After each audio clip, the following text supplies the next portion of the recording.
Ramil De Jesus, who is looking for championship number 6 for the school. And they're going up against a team that has 14 all in all in the women's volleyball tournament. They are the defending champions, but LaSalle in the last decade, let's put it that way, is the winning, has won the most, you know, but it is not an impossible task. We don't have to go far back in volleyball history to see that even if you lose game number 1, you can still end up as champions. If you remember, Adamson in 2007 won game number 1. They were a step away from their first ever volleyball championship, and then FEU, led by who else? Rachel Andakis, just did not go away. That's right. Of course, that's where you can see clear determination and you know how much they really wanted to win the game. Try FEU winning that championship. Will it be the same story, or will that story end today? We'll find out. In your season 73 UAAP Women's Volleyball Finals. Officiating this match, first referee, Nestor Belio, international referee.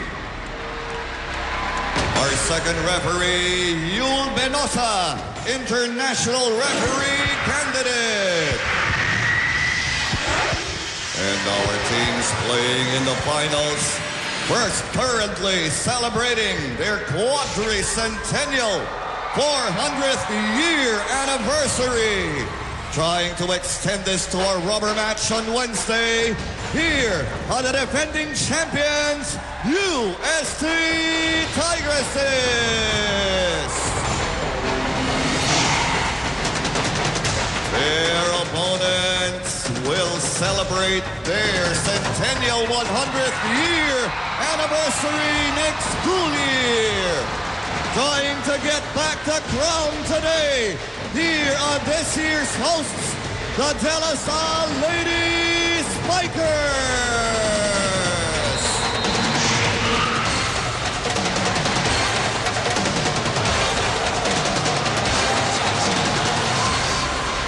Something that, you know, it's a culmination of all the training, the practices, all the missed classes maybe sometimes, and you of all people would know that you won a championship with LaSalle, one of the 5 championships. You know the kind of sacrifice, the kind of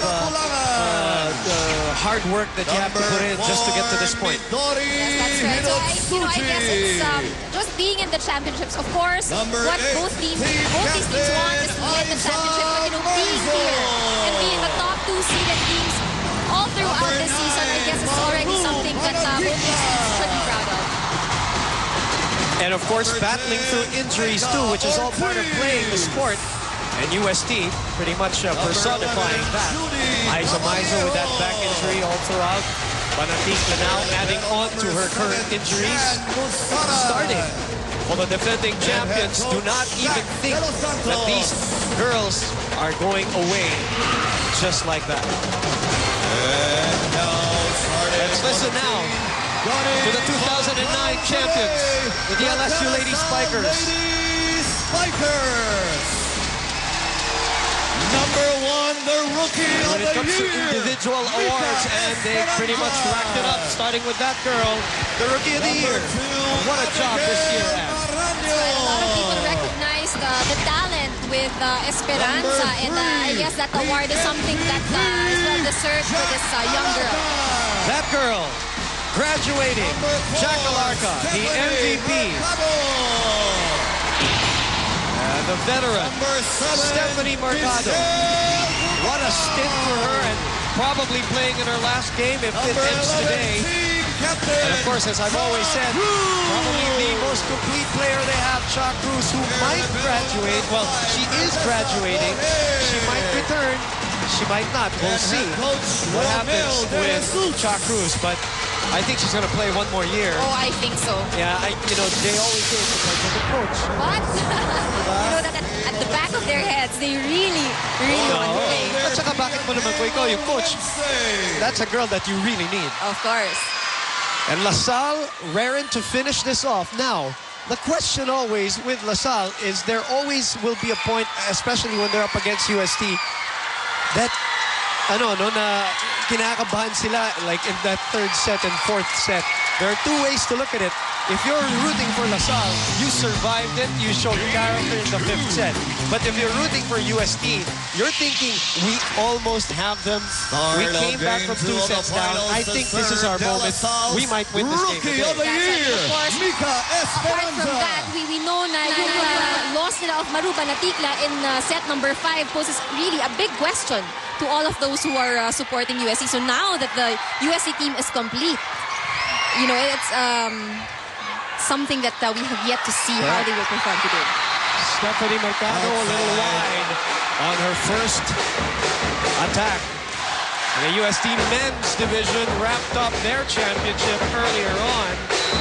UST, by the way, already the general champions. Wow. Di pa tapos yung football, di pa tapos yung volleyball, sila na. Malayo na yung dulo ng susunod, which is LaSalle. And I'll talk about that a little later on. Now we're tied. You know, when you look at the numbers, though, Jack Alarca's numbers are down this year compared to the other years, but that's only because the kind of talent that she's surrounded with right now with this team. That's right. That's why we always say, you know, Esperanza is actually having such a, you know, it's such a good opportunity and also a great situation to be in. Ang dami mong options with, you know, the lineup that they have. All right, let's check in with Erin Torreon from the DLSU side. Bring back the glory to Taft Avenue. Undoubtedly, this really has been the end goal of the Lady Spikers all season. And today, they really want to finish things off. But after having reviewed Game 1 in the finals, these girls have learned that overconfidence was what cost them those 2 sets because they didn't exert much of an effort with the reception. So this is really something they intend to change and improve on in this game.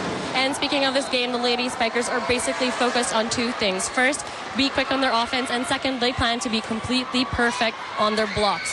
Meanwhile, coming into this game, when I spoke to Coach Ramil about what was different about his team in the finals last year, and this year, he tells me that his 2011 team is already used to the pressure. They know what it is to have an end game, and he really believes his girls can win it today. Boom and Ann. Thank you, Erin. Well, when you think about it, this is the 3rd straight 5-set game that LaSalle has gone through. UST in the last game of the elimination. In the semifinals, that exciting match against Ateneo. They were pushed by Ateneo. And then the last game, game number 1, as Isa Maizo gets it through the block now. And we are at 4-2. And if there's anything that you can take from last year, that has got to be experience and maturity. And maybe that's the reason why kahit na umaabot ng 5th set, nakakayanan na ng LaSalle. That's right. So now the difference, I guess, is that these girls have that end game.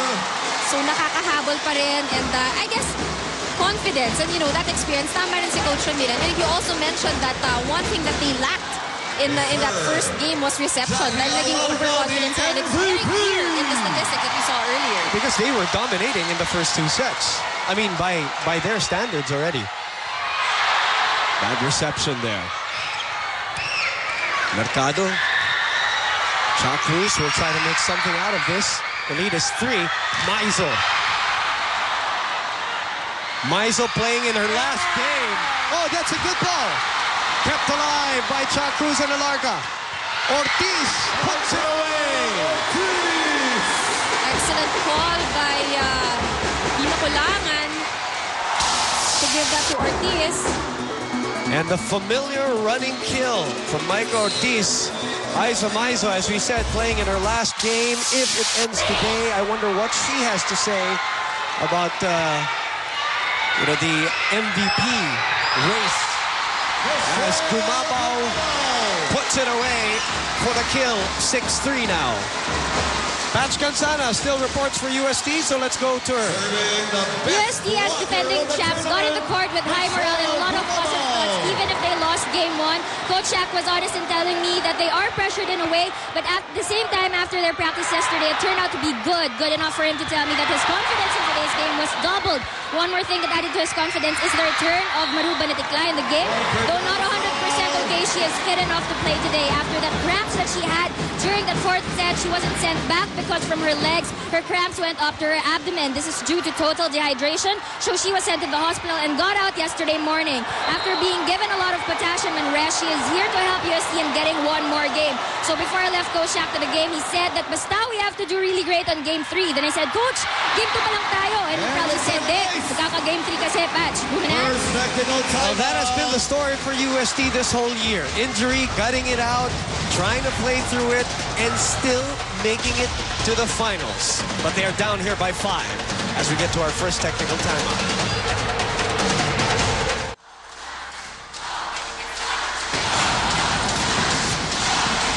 Back at the arena here in San Juan, over probably 5,000 spectators on a Saturday. One of them, a fanatic of volleyball for many, many years already. Ganda is very popular.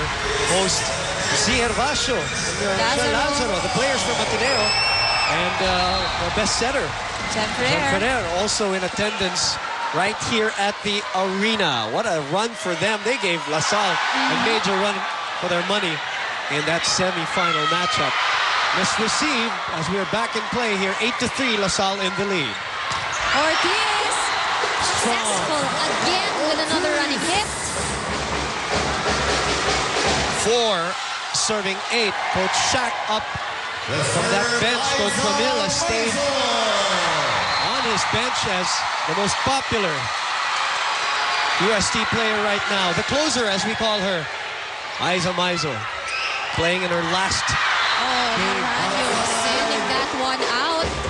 Maranyo, of course, part of that team last year that lost to UST, even with a incredible record from last year. A lot of people, as you know, already installed LaSalle as the champions of last year, but UST just proved steadier in the finals, getting or sweeping LaSalle. Panatica. Oh, Banatica gets a touch. There was a check. Be interesting to see how she plays today.